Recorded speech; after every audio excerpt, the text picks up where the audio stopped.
दोस्तों, अगर आप इतिहास, पौराणिक कहानियां या माइथोलॉजी में थोड़ी भी दिलचस्पी रखते हैं तो आपने कभी न कभी चीन के मशहूर कैरेक्टर मंकी किंग सन वुकोंग के बारे में जरूर सुना होगा। और भारत में तो लगभग हर कोई हनुमान के बारे में जानता है। लेकिन सबसे दिलचस्प बात यह है कि जब लोग इन दोनों को देखते हैं तो अक्सर एक सवाल जरूर पूछते हैं।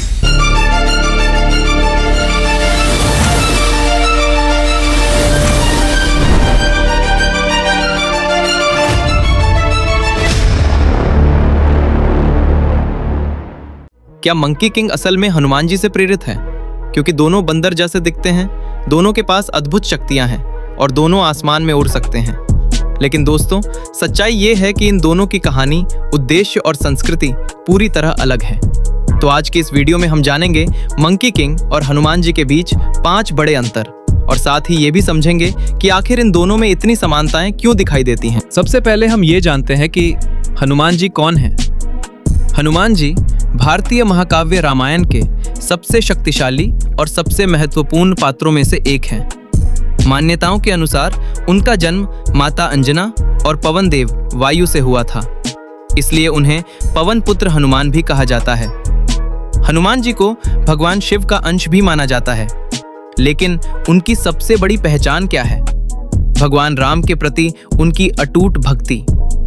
जब राम जी की पत्नी सीता को रावण लंका ले जाता है, तब हनुमान जी ही वह वीर होते हैं जो समुद्र पार करके लंका पहुंचते हैं और सीता माता को ढूंढते हैं और पूरी लंका में आग लगा देते हैं। अब जानते हैं मंकी किंग कौन है। दूसरी तरफ चीन की सबसे प्रसिद्ध पौराणिक कहानी जर्नी टू द वेस्ट में हमें मिलता है मंकी किंग सन वुकोंग।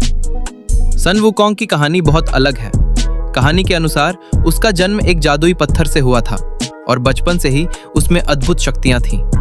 लेकिन मंकी किंग का स्वभाव हनुमान जी से बिल्कुल उल्टा था। वह बहुत शरारती, विद्रोही और घमंडी था।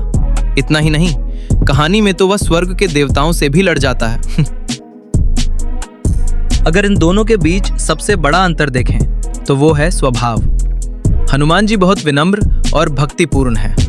उनकी पूरी कहानी भगवान राम की सेवा और भक्ति के इर्द गिर्द घूमती है। लेकिन मंकी किंग शुरुआत में बहुत अहंकारी और विद्रोही था। कहानी में उसे कई बार सजा भी मिलती है क्योंकि वो स्वर्ग के नियम तोड़ देता है। बाद में वो एक बौद्ध भिक्षु की यात्रा में मदद करता है और धीरे धीरे उसका स्वभाव बदलता है। अब बात करते हैं दोनों की शक्तियों की। हनुमान जी के पास कई दिव्य शक्तियां थीं। वे अपने आकार को छोटा या बड़ा कर सकते थे। वे उड़ सकते थे। उनकी ताकत असीम थी और उन्हें लगभग अमर माना जाता है। रामायण में एक प्रसिद्ध घटना है जब हनुमान जी पूरा संजीवनी पर्वत उठाकर ले आते हैं और अकेले ही युद्ध को खत्म करने की क्षमता रखते थे। वहीं दूसरी तरफ मंकी किंग के पास भी कई अद्भुत शक्तियां हैं, जैसे 72 प्रकार के रूप बदलना, बादलों पर उड़ना और उसका जादुई डंडा रुई जिंगुबांग। ये डंडा इतना खास है कि यह छोटा भी हो सकता है और पहाड़ जितना बड़ा भी। भारत में हनुमान जी सिर्फ एक कहानी का पात्र नहीं है, बल्कि एक पूजनीय देवता हैं। हर मंगलवार और शनिवार लाखों लोग मंदिरों में जाकर हनुमान चालीसा का पाठ करते हैं। लेकिन मंकी किंग चीन में एक लोकप्रिय सांस्कृतिक चरित्र है। उसे फिल्मों, एनिमेशन और कहानियों में दिखाया जाता है, लेकिन उसे देवता की तरह पूजा नहीं जाता। क्या मंकी किंग हनुमान से प्रेरित है? अब आता है सबसे बड़ा सवाल, क्या मंकी किंग असल में हनुमान जी से प्रेरित है? कुछ इतिहासकार मानते हैं कि जब भारत से बौद्ध धर्म चीन गया तो भारतीय कहानियां और पौराणिक पात्र भी चीन की संस्कृति तक पहुंचे।